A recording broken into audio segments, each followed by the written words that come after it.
नमस्कार साथियों, बहुत बहुत स्वागत और अभिनंदन है। साथियों, आशा करते हैं कि आप लोगों की तैयारी अच्छे से चल रही होगी। उसी तैयारी को और अच्छा बनाने के लिए मैं सन 2021 का जो सॉल्व पेपर है वो लेकर के उपस्थित हुई हूँ। साथियों, आशा करती हूँ आप लोगों को ये पसंद आने वाले हैं। जो इसमें प्रश्न चुन करके जो आए थे पिछली बार, उसको आप देखें और अपनी तैयारी को इस हिसाब से बेहतर बनाएं। प्रसन्न पद नव्यार्थ युक्तोद्बोध विधायिनी स्फुरन्ति सत्वेद बुद्धि प्रतिभा सर्वतोमुखी। इस जो ये पंक्ति है ये पूछा जा रहा है किसकी है, तो यहाँ मम्मट की है, वाग्भट की है, रुद्रट की है, विश्वनाथ की है।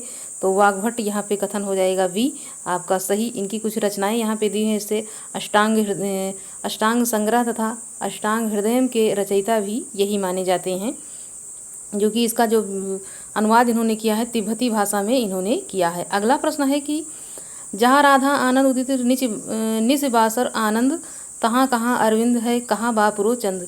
पंक्ति में कौन सा अलंकार है, तो यहाँ पे हो जाता है कि रूपक है कि प्रतीप है कि अनन्वय है या फिर दीपक है। तो प्रतीप अलंकार भी आंसर आपका यहाँ पे सही हो जाता है, क्योंकि प्रतीप अलंकार जो होता है ये उपमा का उल्टा होता है, उसी का विपरीत माना जाता है। तो यहाँ पे उपमेय की तुलना में उपमान को हीन या लज्जित बताया जाता है, तो वहाँ पे प्रतीप अलंकार हो जाता है। अगला है कि निम्न में से वर्तनी की दृष्टि से शुद्ध शब्द कौन सा है, तो यहाँ पे है कि यहाँ पे ए हो जाएगा, बी हो जाएगा, सी हो जाएगा या फिर डी हो जाएगा। तो सी आंसर यहाँ हो जाता है आपका सही, क्योंकि यहाँ पे जो वर्तनी की एकरूपता स्थापित गई है वो सी आंसर वहाँ पे आपका सही हो जाता है।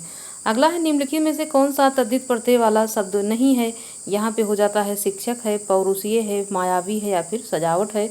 तो यहाँ पर डी आंसर सही होता है कि जो क्रिया छोड़ करके संज्ञा सर्वनाम आदि विशेषण में जुड़ करके नया शब्द बनाने वाले प्रत्यय को यहाँ पे तद्धित प्रत्यय कहा जाता है, जबकि धातुओं में जुड़ करके नया शब्द जब परिवर्तित होता है तो उसको हम कृदंत प्रत्यय कहते हैं। अगला यहाँ पे प्रश्न है कि अखिल भुवन चर अचर जग हर मुख में लखमात, चकित भई गदगद वचन विकसित दिग पुलकात। तो यहाँ पे जो आंसर सही हो जाता है वो यहाँ पे अद्भुत हो जाएगा, भयानक हो जाएगा, विभत्स हो जाएगा या फिर वात्सल्य। ए आंसर हो जाता है अद्भुत यहाँ पे सही। यहाँ पे अगला प्रश्न है कि अपभ्रंश में दोहा काव्य की परंपरा का आरंभ किस कवि ने किया, तो यहाँ पे क्या हो जाएगा, यहाँ पे हेमचंद हैं, जोइंद हैं, धनपाल हैं या फिर सोमनाथ हैं। तो यहाँ पे बी आंसर हो जाता है सही, जोइंद इसका सही आंसर हो जाएगा। हिंदी साहित्य और इतिहास के क्रम में अपभ्रंश साहित्य की चर्चा यहाँ पे अवश्य होती है। इसे अपभ्रंश की समय सीमा जो मानी जाती है वो क्या हो जाती है, यहाँ पे 500 से 1000 ईसा पूर्व तक माना जाता है। और सबसे पहले यहाँ पे पूछा गया है कि जो दोहा है कि इसकी जो काव्य परंपरा है, दोहा में जो अपभ्रंश में दोहा काव्य की परंपरा है कि शुरुआत किससे हुई है, तो यहाँ पे जोइंद से हुई है। परमात्म प्रकाश इनकी रचना मानी जाती है और राम सिंह का हो जाता है पाहुण दोहा। अगला प्रश्न है कि संत काव्य परंपरा का कौन सा कवि अपनी विद्वता सर्वाधिक शिक्षित होने के कारण प्रसिद्ध है। यहाँ पे धर्मदास हैं, रविदास हैं, सुंदरदास या फिर रज्जब। सुंदरदास यहाँ पे काफ़ी प्रसिद्ध हैं, किसके लिए, तो अपनी विद्वता के लिए और अपनी शिक्षा के लिए वो काफ़ी प्रसिद्ध हैं। और देखा जाता है किस शाखा के हैं, तो ज्ञानाश्रयी शाखा के प्रमुख कवि के रूप में वो जाने जाते हैं। वह निर्गुण भक्ति कवियों में सबसे अधिक शास्त्र निपुणात और सुशिक्षित माने जाते हैं। अगला यहाँ पे प्रश्न है कि निम्नलिखित में से कौन सा सात्विक अनुभाव नहीं है। यहाँ पे रोमांच हो जाता है, कंप हो जाता है, विषाद हो जाता है, प्रलय हो जाता है। तो विषाद यहाँ पे आंसर हो जाएगा सही। रोमांच, कंप, प्रलय ये सब अनुभाव के अंतर्गत आते हैं। अनुभावों की संख्या 8 हो जाती है। स्वेद स्तंभ, स्वेद, रोमांच, स्वरभंग, कंप, विवर्ता, असुर तथा प्रलय यहाँ पे जो आंसर सही हो जाता है। तो यहाँ पे जो विषाद है ये क्या हो जाएगा, ये संचारी भाव के अंतर्गत आता है। भारतेंद्र हरिश्चंद्र की रचना हिंदी भाषा का प्रकाशन वर्ष पूछा जा रहा है। 1865 हो जाएगा, 1890, 1885 या 1850। 1890 बी आंसर सही हो जाता है। और ये आधुनिक साहित्य के पितामह के रूप में जाने जाते हैं। कौन, तो भारतेंद्र हरिश्चंद्र, और इनका प्रकाशन 1890 यहाँ पे आंसर हो जाएगा सही। अगला है कि नदी कोस भर टेढ़ी है का संस्कृत में अनुवाद क्या होगा। यहाँ पे हो जाएगा ए सही है, बी सही है, सी सही है या फिर डी सही है। यहाँ पे नदी कोसाम कुटला, यहाँ पे सी आंसर आपका सही हो जाता है। अगला यहाँ पे है कि ये जो विभक्तियाँ पूछी जाती हैं जिसमें से जैसे द्विवचन जो द्वितीया विभक्ति हो जाती है, उसके बाद तृतीया हो जाती है और उसके बाद चतुर्थी विभक्ति, लगभग ये 2-3 विभक्तियाँ इस प्रकार की हैं जो एग्जाम में ज़रूर पूछी जाती हैं। इनको अच्छे से तैयार करें, ये यहाँ पे आप प्रश्न देख करके भी अंदाज़ा लगा सकते हैं कि लगभग हर जो है उसमें पूछा जा रहा है। जो मैंने पिछला मॉडल पेपर कराया है आप उसको भी देख करके जान सकते हैं। सबको जानत तुम्हें सारे जगत जहान, इस पंक्ति में कौन सा काव्य दोष है? यहाँ पे न्यून पदत्व है, पुनरुक्त है या फिर क्लिष्टत्व है या आक्रमकत्व है? तो यहाँ पे पुनरुक्त यहाँ पे देखने को मिल रहा है कि जहाँ किसी शब्द से किसी अर्थ की प्रतीत हो जाने पर भी उसी अर्थ वाले शब्द का पुनः प्रयोग किया जाए, वहाँ पुनरुक्ति दोष देखने को मिलता है। तो यहाँ पे जगत जहान, यहाँ पे जगत जहान जो है 2 बार एक ही चीज़ का प्रयोग देखने को मिल रहा है। अगला प्रश्न है कि रामचंद्र शुक्ल का हिंदी साहित्य का इतिहास सबसे पहले किस ग्रंथ की भूमिका के रूप में छपा? तो हिंदी शब्द सागर हो जाएगा, हिंदी साहित्य कोश हो जाएगा, हिंदी साहित्य सागर या फिर हिंदी साहित्य सारित्य सागर। यहाँ पे जो आंसर सही हो जाता है वो ए यहाँ पे सही हो जाएगा कि आचार्य रामचंद्र शुक्ल का पहले जो इतिहास था वो किसमें छपा? तो पहले ये यहाँ पे हिंदी शब्द सागर के रूप में पहले छपता है, उसके बाद ये जो है हिंदी साहित्य का इतिहास बाद में इसको किया जाता है। हिंदी आचार्य रामचंद्र का यह इतिहास पहले हिंदी शब्द सागर की भूमिका के रूप में छपता है। अगला यहाँ पे प्रश्न है कि खुली आँखों का सपना काफ़ी महत्वपूर्ण ये जो रचना की दृष्टि से देखा जाए तो यहाँ पे मरुधर मृदुल हैं, हरि सुमन विष्ट हैं, सीतेश आलोक हैं या फिर बल्लभ डोवाल हैं। यहाँ पे आंसर मरुधर मृदुल हो जाता है सही। खुली आँखों का सपना, खुली आँखों का सपना मरुधर मृदुल, ये आंसर आपका यहाँ पे सही हो जाता है। अगला यहाँ पे प्रश्न है कि निम्नलिखित शब्दों में कौन सा स्त्रीलिंग है? तो यहाँ पे कौन सा हो जाएगा? वायु हो जाएगा, रेणु हो जाएगा, सेतु हो जाएगा या फिर रज्जु हो जाएगा? तो यहाँ पे जो आंसर सही होता है सी हो जाता है यहाँ सही। यहाँ पे स्त्रीलिंग वाले शब्द जैसे वायु है, रेणु है, रज्जु है, माता है आदि यहाँ पे सही हो जाता है। स्त्रीलिंग नहीं पूछा जा रहा है यहाँ पे, तो यहाँ पे जो सेतु है ये पुल्लिंग के अंतर्गत आता है, जबकि वायु, रेणु और रज्जु ये सब स्त्रीलिंग के अंतर्गत यहाँ पे आते हैं। वह दिन वह लोक शीर्षक संरचनात्मक रचना के लेखक कौन हैं? तो यहाँ पे निर्मल वर्मा, शिवपूजन सहाय, रामविलास शर्मा या फिर रघुवीर सहाय। तो वह दिन वह लोग शिवपूजन सहाय, यहाँ पे बी आंसर आपका हो जाता है सही। तो शिवपूजन सहाय काफ़ी महत्वपूर्ण है हिंदी जगत के लिए। ये प्रसिद्ध उपन्यासकार के रूप में है। इनको 1960 में पद्म विभूषण पुरस्कार भी मिल चुका है। वह दिन वह लोक शीर्षक से संरचनात्मक रचना के लिए ये काफ़ी प्रसिद्ध हैं, जिसका प्रकाशन 1965 में हुआ है। अगला प्रश्न है कि विधा की दृष्टि से कौन सी रचना अन्य तीनों से भिन्न है? यहाँ पे मुर्दैया हो जाएगा, मणिकर्णिका हो जाएगा, धूप कितनी धूप में कितनी बार, तो वट वृक्ष की छाया। तो यहाँ पे ए बी सी यहाँ पे हो जाता है क्या? ये आत्मकथा है, जबकि वट वृक्ष की छाया ये जीवनी हो जाती है किसकी? तो यहाँ पे किसकी हो जाएगी? अमृतलाल नागर की जीवनी हो जाती है। और ये पूछा जाता है किसने लिखा? तो कुमुद नागर जो इनकी पत्नी है उन्होंने इसको लिखा है। अगला प्रश्न है कि कबीर और तुलसी भाषा में एक मिशन के तहत लिख रहे थे, यह कथन किसका हो जाता है? तो रामचंद्र शुक्ल हैं, हजारी प्रसाद द्विवेदी, रामविलास शर्मा या फिर बच्चन सिंह। तो यहाँ पे बच्चन सिंह डी आंसर आपका सही हो जाता है। और ये इतिहास आलोचक के रूप में प्रसिद्ध हैं, हिंदी इतिहासकार के आलोचक के रूप में ये जाने जाते हैं। यहाँ पे जो आंसर डी हो जाता है वो आपका सही हो जाएगा। अगला है हिंदी काव्यशास्त्र में बौद्धिक रस की स्थापना करने वाले विद्वान कौन हैं? यहाँ पे माता प्रसाद गुप्त हैं, भागीरथ मिश्र हैं, भिखारी दास हैं या फिर गणपति चंद्र गुप्त हो जाता है। तो यहाँ पे बौद्धिक रस और उसके बाद गणपति चंद्र गुप्त, ये काफ़ी अच्छा आप रिलेट करके याद भी कर सकते हैं, क्योंकि बुद्धि के देवता एक ही माने जाते हैं, वो गणपति होते हैं।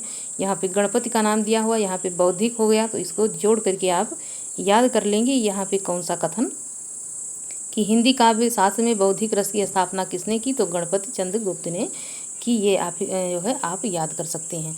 गारसा दतासी के इतिहास ग्रंथ द लित्योत्तर हिंदुस्तानी का दूसरा संस्करण कब यहाँ पे प्रकाशित हुआ? तो यहाँ पे हो जाएगा कि ए हो जाएगा, बी हो जाएगा, सी या फिर डी। तो यहाँ पे 1848, 1868, 1871, 1888, 1871 यहाँ पे आंसर सही हो जाता है। अगला प्रश्न यहाँ पे लेते हैं कि निम्नलिखित में से कौन सा वर्ग जो वर्ण है घोष महाप्राण है? तो यहाँ पे हो जाएगा कि ए है, बी है, सी है या फिर डी है। तो यहाँ पे जो डी आंसर हो जाता है सही। हा वर्ण जो है ये क्या हो जाता है? वर्ण महाप्राण कहलाता है। यहाँ पे चौथा पांचवा वर्ण था सभी स्वर यार अलावा हा जो है वो घोष वर्ण है, वहीं वर्गों के दूसरा चौथा व्यंजन और हा सा हा ये सब क्या है? महाप्राण है। ये यहाँ पे महाप्राण पूछा जा रहा है, तो हा आंसर यहाँ आपका हो जाता है सही। अर्थ निर्दिष्ट करने की दृष्टि से निम्नलिखित में से कौन सा उपसर्ग है? यहाँ पे हो जाएगा आवे हो जाएगा, अप हो जाएगा, परि हो जाएगा, दुर हो जाएगा। तो यहाँ पे जो परि हो जाता है वो सबसे अलग हो जाता है, तो ये यहाँ पे आंसर हो जाएगा आपका सही। अगला यहाँ पे है कि अवध शिला का था उस पर गुरुभार, तिल तिल काट रही थी दृग जल धार। पंक्ति यहाँ पे पूछी जा रही है, इसमें दोहा है कि वर्वय है कि सोरठा है या फिर रोला है। तो इस पंक्ति में वर्वय छंद हो जाता है, क्योंकि वर्वय जो छंद होता है उसमें 12-12 मात्राएं और चतुर्थ चरण में 7-7 मात्राएं हो जाती हैं। सम चरणों के अंत में जगड़ होता है। क्या होता है? जगड़ हो जाता है। अगला यहाँ पे प्रश्न है कि काम भाव और शरीर का सौंदर्य उसके यहाँ उत्सव रूप में है। विद्यापति के अर्थ संदर्भ में यह कथन किसका हो जाता है? राम स्वरूप चतुर्वेदी, डॉक्टर नगेंद्र बच्चन सिंह या फिर रामचंद्र शुक्ल। तो यहाँ पे राम स्वरूप चतुर्वेदी आंसर हो जाएगा सही। अगला यहाँ पे प्रश्न है,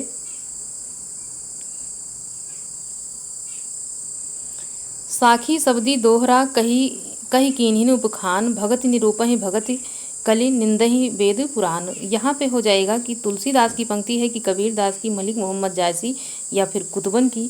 तो यहाँ पे जो पंक्ति सही हो जाती है वो यहाँ पे हो जाएगी ए। यहाँ पे तुलसीदास की पंक्ति ये हो जाती है।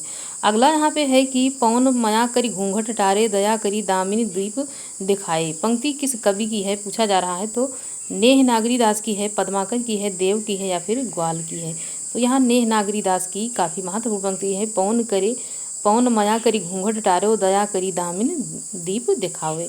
ये यहाँ पे हो जाता है किसकी? तो नेह नागरी दास की पंक्ति ये यहाँ पे हो जाती है, जो कि जो नागरी दास हैं ये ब्रज भक्ति साहित्य में सर्वाधिक प्रसिद्धि पाई और ये कृष्णगढ़ राजस्थान के राजा थे। और ये नागरी दास वल्लभ कुल के गोस्वामी रणछोड़ के शिष्य माने जाते हैं। अगला यहाँ पे प्रश्न है कि उपन्यास का मोटापा उनके स्वास्थ्य पर वैसा ही असर डालता है जैसे मनुष्यों का मोटापा। ये कथन किसका है? ये यहाँ पे तो बाबू गुलाब राय या फिर गणपत चंद्रगुप्त या फिर डॉक्टर नगेंद्र या फिर बच्चन सिंह। तो यहाँ पे डी आंसर बच्चन सिंह ने कहा है कि उपन्यास का मोटापा उनके स्वास्थ्य पर वैसा ही असर डालता है जैसा मनुष्यों का मोटापा। तो यहाँ पे डी आंसर हो जाता है सही।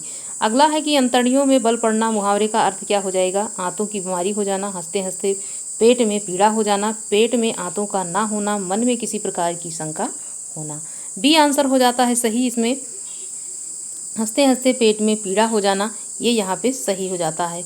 अगला प्रश्न है कि शयन में संधि है तो अयादि स्वर संधि है, यड़ स्वर संधि है, गुण स्वर संधि है या फिर बुद्धि है। तो यहाँ पे शयन है जो अयादि संधि यहाँ पे आपका हो जाता है सही।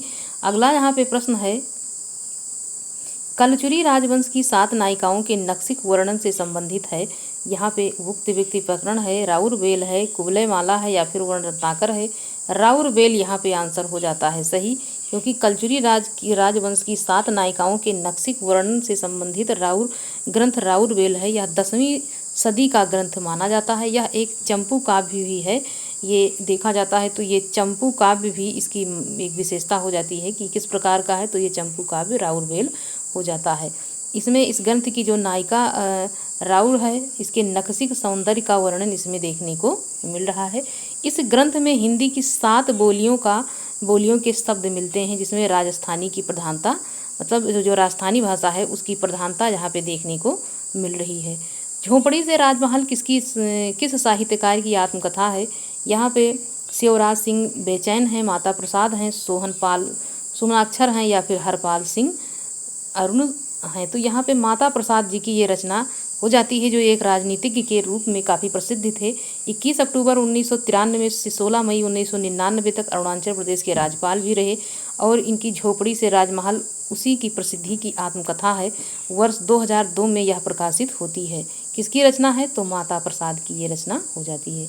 ज्ञानचंद जैन की कथा से शीर्षक जीवनी किससे संबंधित है? तो यहाँ पे जैनेन्द्र कुमार, अमृतलाल या फिर यशपाल या फिर उषा प्रियंवदा। बी आंसर यहाँ पे हो जाएगा, ज्ञानचंद जैन उर्दू भाषा के विख्यात साहित्यकार थे। अगला यहाँ पे है कि सूरदास का प्रेम पक्ष लोक से न्यारा, यह कथन किस विद्वान का है? तो ये आचार्य शुक्ल का है, आचार्य हजारी प्रसाद द्विवेदी का है, डॉक्टर राम कुमार वर्मा या फिर डॉक्टर बच्चन सिंह।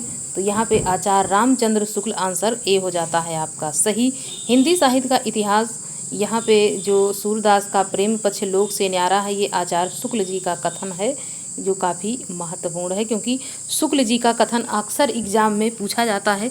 तो ये एक प्रश्न उसी दृष्टि से देखा जाए तो भी इसको अच्छे से याद करना, क्योंकि शुक्ल जी का प्रश्न है, कभी भी ये प्रश्न बन सकता है। अगला प्रश्न है कि एक ही कथानक चेतन उपेंद्र नाथ के कई उपन्यासों का केंद्रीय पात्र है, उनके किस उपन्यास का नायक चेतन नहीं है? यहाँ पे हो जाता है कि गिरती दीवारें, शहर में घूमता आईना, गर्म राख, एक नन्ही कंदली। सी आंसर हो जाता है गर्म राख इसमें सही, क्योंकि उपेंद्र नाथ अस्त जो है उर्दू एवं हिंदी के प्रसिद्ध कथाकार के रूप में जाने जाते हैं, और जितनी भी उपन्यास हैं इसमें चेतन जो है ये उपन्यास का जो एक पात्र है वो है, लेकिन गर्म राख में वो नहीं है।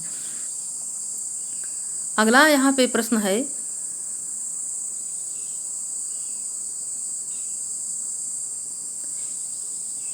वह उस सखा का वन विहंग उड़ गया मुक्त नभ निरस्तंग।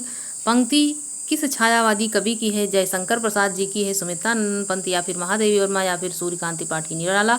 निराला जी की काफ़ी प्रसिद्धि पंक्ति है। किससे पूछी गई है? तो ये काव्य संग्रह जो तुलसीदास है वहाँ से ये पंक्ति ली गई है। किसकी है? तो यहाँ पे हो जाता है सूर्यकांत त्रिपाठी निराला जी की पंक्ति है। हिंदवी शब्द का प्रथम प्रयोग किस इतिहासकार ने किया?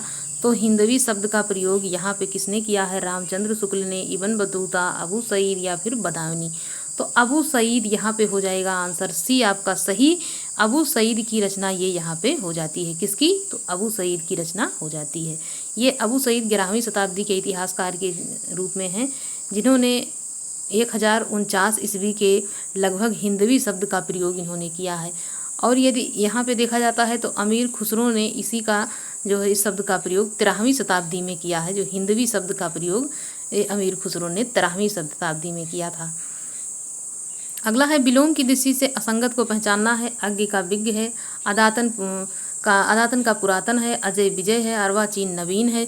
तो अर्वाचीन यहाँ पे युग्म जो असंगत है ये यहाँ पे डी हो जाता है, क्योंकि अर्वाचीन का प्राचीन हो जाएगा। अगला है संस्कृत के किस ग्रंथ का आरंभ श्री शब्द से तथा समापन लक्ष्मी शब्द से हुआ है?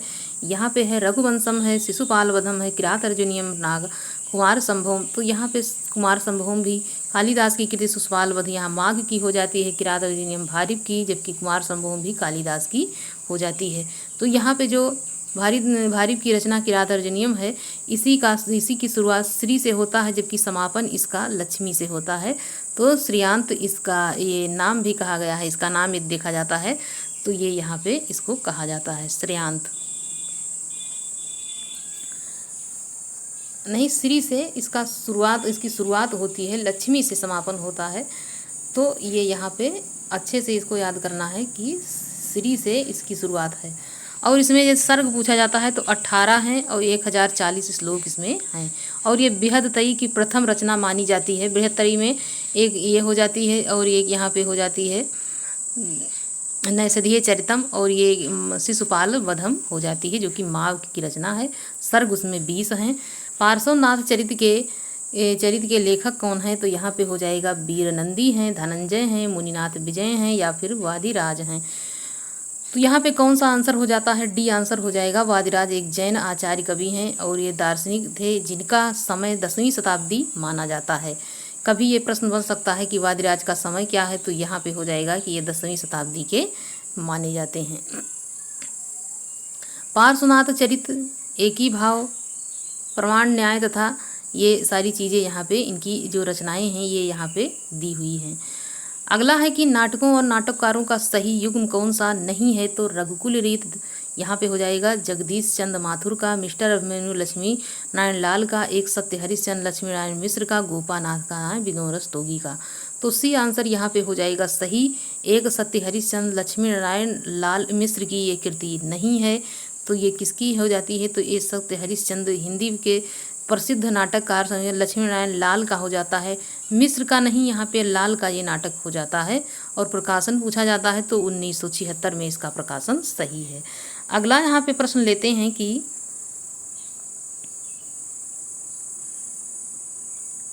उनकी आलोचना की प्रमुख विशेषता है उनकी अविरल दृष्टि और निर्मल विवेचन। यह कथन किस आलोचक के प्रति है? तो यहाँ पे शुक्ल जी हो जाएंगे, विश्वनाथ प्रसाद मिश्र, या फिर महावीर प्रसाद द्विवेदी, या नामोर सिंह। तो बी आंसर हो जाएगा विश्वनाथ प्रसाद मिश्र का ये यहाँ पे कथन हो जाता है। अगला है कि उदध आय तेहि बंधन कीन्हा, इति दसमाथ अमर पद लीन्हा। पंक्तियों के रचनाकार कौन हैं? तो कुतबन हैं, तुलसीदास हैं, जायसी हैं या फिर सूरदास हैं। काफ़ी प्रसिद्ध पंक्ति है ये, यहाँ पे सी आंसर हो जाएगा सही। उदत आय तेहि बंधन कीन्हा, इत दसमाथ अमर पद लीन्हा। ये पंक्ति किसकी है? तो यहाँ पे ये जायसी जी की पंक्ति हो जाती है। अगला है कि हिंदी नई चाल में ढली सन 1873 ईस्वी। भारतेंदु हरिश्चंद्र ने इसे किस पुस्तक में अंकित किया? तो किसमें किया है? तो काल चक्र है, विद्या सुंदर है, नील देवी है या फिर भारत दुर्दशा है।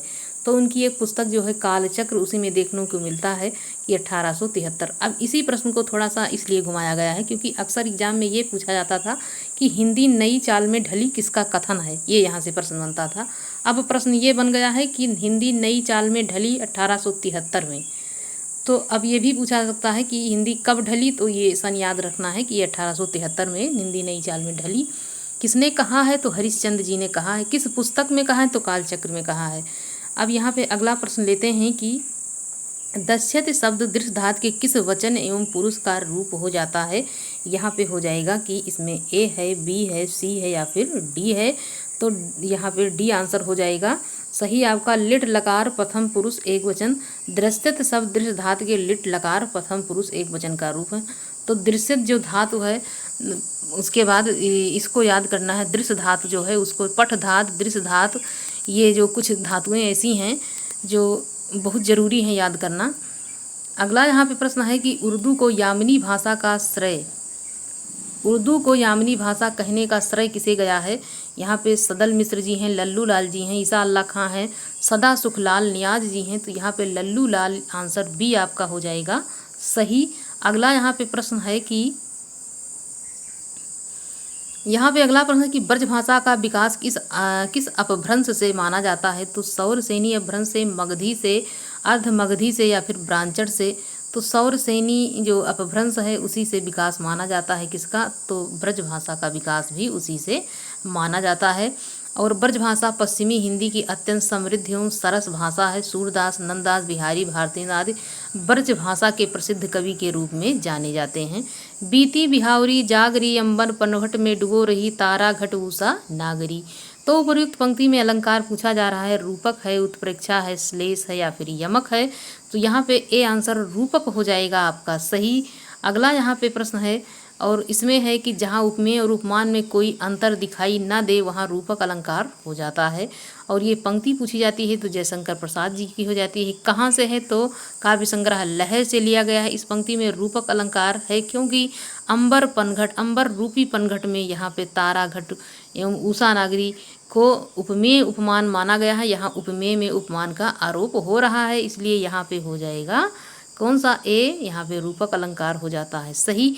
अगला प्रश्न है कि निम्नलिखित में रचनाकारों का असंगत युग्म का चयन करना है। हे मेरी तुम, और उसके बाद फूल नाम है एक, तेरी रेखा तक या लोग भूल गए हैं।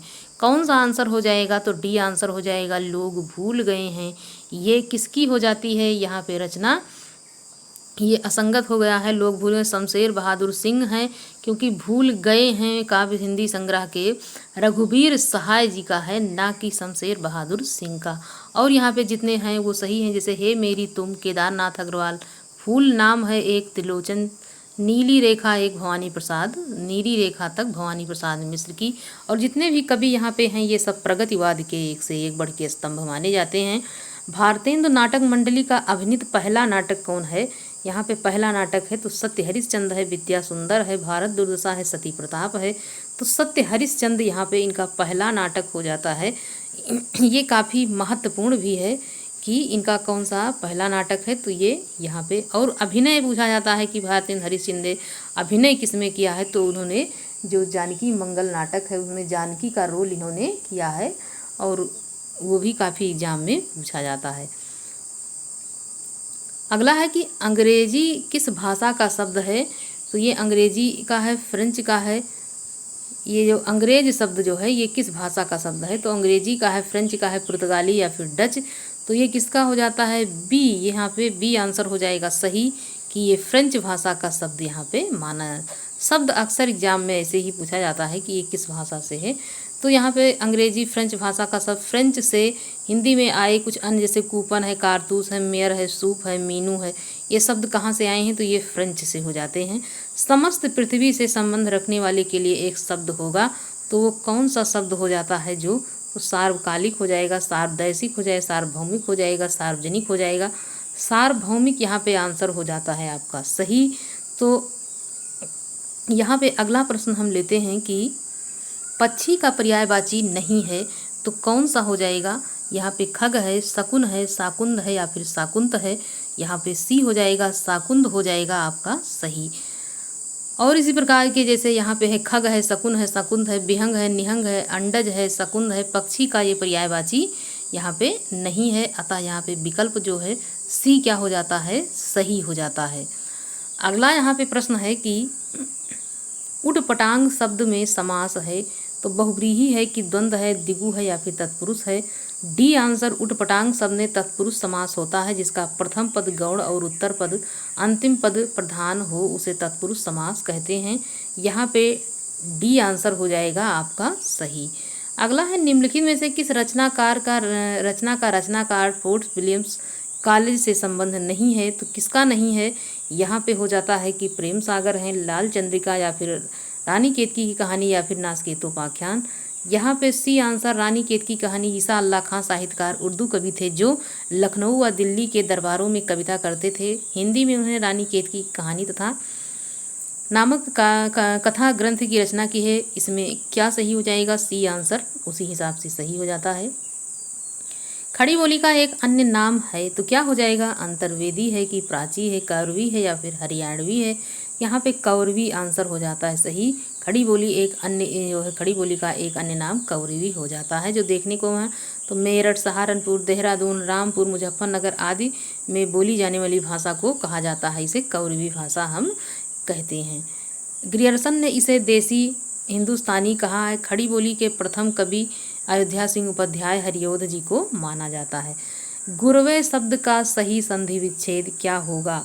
यहाँ पे ए होगा, बी होगा, सी होगा या फिर डी हो जाए तो यहाँ पे डी आंसर गुरो प्लस ए हो जाएगा, तो गुरवे शब्द यहाँ पे हो जाएगा आपका सही। तो यहाँ पे गुरु का भी रूप, पिता का रूप, माता का रूप और बालक का रूप, जो इस प्रकार के रूप है, हरि का, ये सारे रूप एकदम अच्छे से कन्फर्म एकदम तैयार करना है, क्योंकि यहाँ से प्रश्न अक्सर एग्जाम में पूछा जाता है। निम्नलिखित में से कौन सा काव्य संग्रह नरेंद्र शर्मा का नहीं है। यहाँ पे है कि कर्णफूल है, सूल फूल है, प्रवासी के गीत है, अपराजिता है।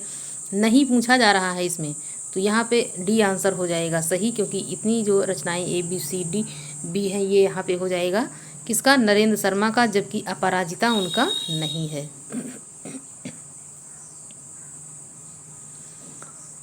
अपराजिता सूर्यकांत त्रिपाठी निराला जी की रचना यहाँ पे मानी जाती है।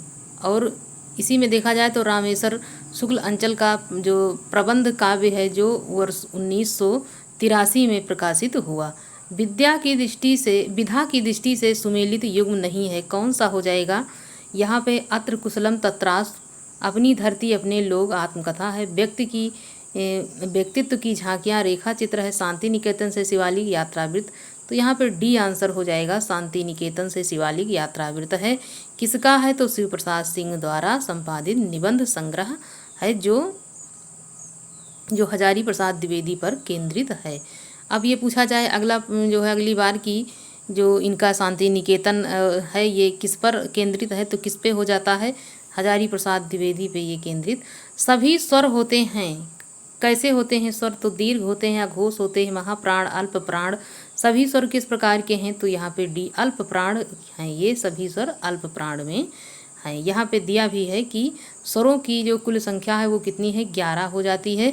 और हृदय जो है स्वर, दीर्घ स्वर व प्लित स्वर अल्प प्राण होते हैं, स्वरों की संख्या क्या हो गई, पूरा 11। वत्स स्थल से छलांग किस लेखक की कहानी है, तो ऋषिकेश सुलभ हो जाएंगे, प्रदीप जायसवाल, सत्यकेतु विद्यालंकर, डॉक्टर धर्मवीर भारती। यहाँ पे ऋषिकेश सुलभ हिंदी के समकालीन शीर्षक में हैं और जो कि कहानी नाटक लेखन की विधा के रूप में जाने जाते हैं। वत्स स्थल से छलांग किसका कहानी संग्रह है, तो वर्ष 1995 में प्रकाशित हुई। जो ये कहानी है कब प्रकाशित हुई, तो वर्ष 1995 में इसका प्रकाशन। इसके अतिरिक्त इनकी और कहानियाँ ऐसे क्या है, बंधा है काल, तूती की आवाज़ व बसंत के हत्यारे, ये काफ़ी तीनों कहानी इनकी महत्वपूर्ण है। और जो आधुनिक लेखक हैं जो इस समय लिख रहे हैं वर्तमान में, पिछली बार जो पेपर हुआ था उसमें यही ज़्यादातर पूछा गया था। जो चर्चित हैं इस समय के लेखक, उनके जो कहानी संग्रह या फिर उनका उपन्यास, वही सारा एग्जाम में पूछा गया था। तो जो चर्चित हैं उसको भी पढ़ना चाहिए। लिपि के विकास का क्रमिक सोपान यहाँ पे है, तो यहाँ पे ए हो जाएगा, बी हो जाएगा, सी हो जाएगा या फिर डी हो जाएगा। तो सी यहाँ पे चित्रलिपि, सूत्रलिपि, प्रतीकात्मक लिपि या फिर भाव लिपि, ये सारी लिपियाँ जो हैं ये यहाँ पे इस ढंग से, मतलब चित्र, उसके बाद सूत्र, फिर प्रतीकात्मक, फिर भावमूलक यहाँ पे हो जाएगा सही। अगला है कि कोई व्यक्ति या वस्तु जिस आधार से अलग होती है या दूर होती है, उस आधार में कौन सा कारक प्रयुक्त होता है। तो यहाँ पे संपादान कारक है, अपादान कारक, संबंध कारक या फिर करण कारक। किस प्रकार का कारक है, तो अपादान कारक यहाँ पे हो जाएगा सही। कोई भी व्यक्ति या वस्तु जिस आधार से अलग होता है या दूर हो जाता है, उस आधार को हम अपादान कहते हैं। अपादान कारक जैसे चिन्ह है, जैसे गंगा हिमालय से निकलती है, पेड़ से पत्ते, ये तो अलगाव की स्थिति यहाँ पे जब उत्पन्न होती है तो वहाँ पे कौन सा कारक हो जाता है, वहाँ पे हो जाता है, वहाँ पे आपका हो जाता है क्या,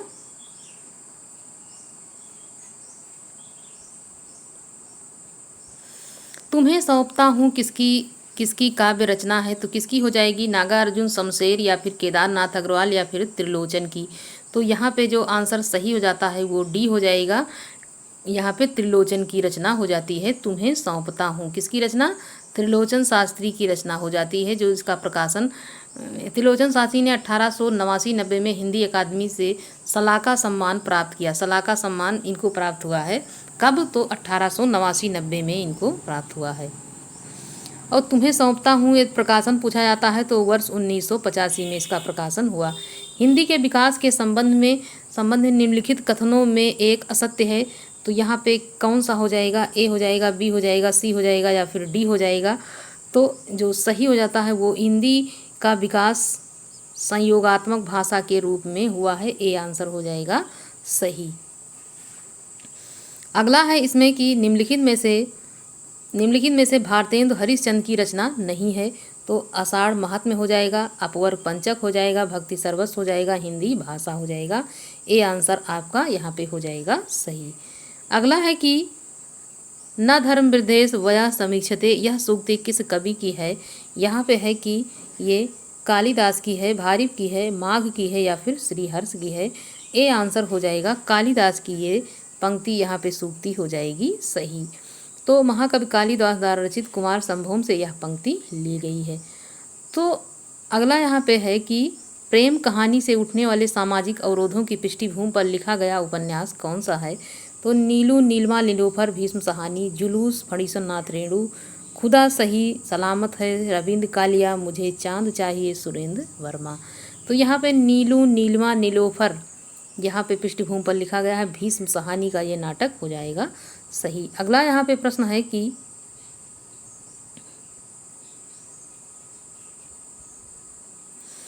टीकाकार मल्लीनाथ ने कालिदास के किस कृति कुमार संभव पे कितने सर्गों में संजीवनी टीका यहाँ पे लिखा है।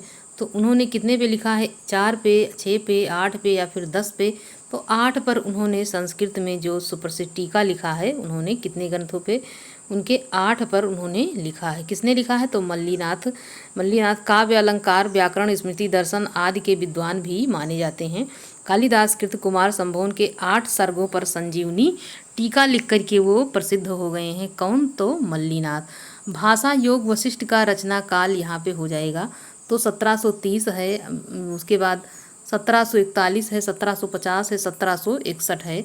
तो यहाँ पे जो आंसर सही होता है वो भी हो जाता है, 1741 हो जाएगा। रामप्रसाद निरंजनी हिंदी के प्रथम प्रौढ़ लेखक माने जाते हैं, जो कि पटियाला दरबार में कथावाचक थे। पटियाला रियासत की महारानी को सुनने के लिए उन्होंने एकमात्र रचना भाषा योग वशिष्ठ 1741 में इसकी रचना की थी। अब भाषा पूछी जाए तो परिमार्जित खड़ी बोली में इन्होंने इसका गद्य में प्रणयन किया है। बीच बीच में संस्कृत के भी शब्द देखने को मिल जाते हैं। वैसे जिस समस्त पद में पूर्व या उत्तर पद की बजाय किसी अन्य अर्थ की प्रधानता होती है उसमें होता है, तो उसमें क्या होता है, कौन सा वहाँ पे समास हो जाता है? बहुव्रीहि हो जाते हैं, तत्पुरुष या फिर अव्ययी भाव या फिर द्वंद्व। तो यहाँ पे बहुव्रीहि समास आपका हो जाएगा सही। जब किसी तीसरे की तरफ इशारा किया जाता है या फिर तीसरा रस उसमें प्रधान हो जाता है, जिस समस्त पद में पूर्व या उत्तर पद की बजाय किसी अन्य की तरफ इशारा होता है, तो वहाँ पे बहुव्रीहि समास हो जाता है। और जहाँ पे उत्तर पद प्रधान होता है वहाँ पे तत्पुरुष हो जाता है, जहाँ दोनों पद प्रधान वहाँ द्वंद्व हो जाता है, और जहाँ पे पहला पद अव्यय होता है तो वहाँ पे अव्ययी भाव समास हो जाता है। सन कज्जल चस झस लगयो उपजो सुदन सुनेहु क्यों ना निपृत हयो भोगयो लग सुदेश सबु देहु। तो यहाँ पंक्ति पूछी जा रही कि बहुता का कौन सा पक्ष यहाँ पे प्रकट हुआ है। यहाँ पे ये काफ़ी महत्वपूर्ण प्रश्न है, और यहाँ पे वैदिक ज्ञान है, राजनीतिक ज्ञान है, देशाटन या फिर ज्योतिष ज्ञान। तो यहाँ पे ज्योतिष ज्ञान की बात कही गई है इस दोहे में।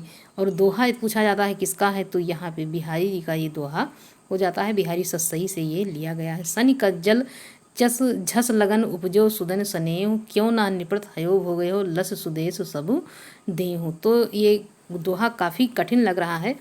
इससे आप अंदाज़ा लगा सकते हैं कि प्रश्न जो कह रहे हैं सब लोग घुमा करके, अब ये प्रश्न में ये नहीं पूछा कि किसकी पंक्ति है, ये पूछ लिया गया कि इस पंक्ति में किसकी बात की गई है। मतलब यहाँ पे है कि राजनीति की बात है, कि ज्योतिष की ज्ञान की, वैदिक ज्ञान की, या देशाटन किसकी बात यहाँ पे की गई है। यहाँ पे हो जाएगा कि ज्योतिष की बात। निम्नलिखित में से एक मार्कंडे की कहानी नहीं है, तो यहाँ पे महुए का पेड़ है, रामलीला है, पान फूल है, हंसा जाई अकेला है। यहाँ पे जो आंसर सही हो जाता है वो कौन सा हो जाएगा?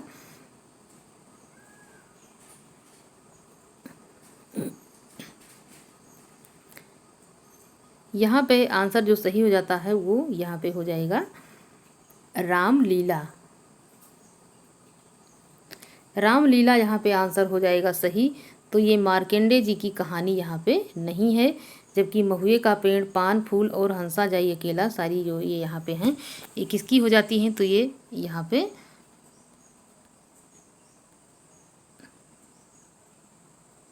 किसकी हो जाती है? तो यहाँ पे हो जाता है मार्कंडे जी की कहानी, ये यहाँ पे हो जाती है।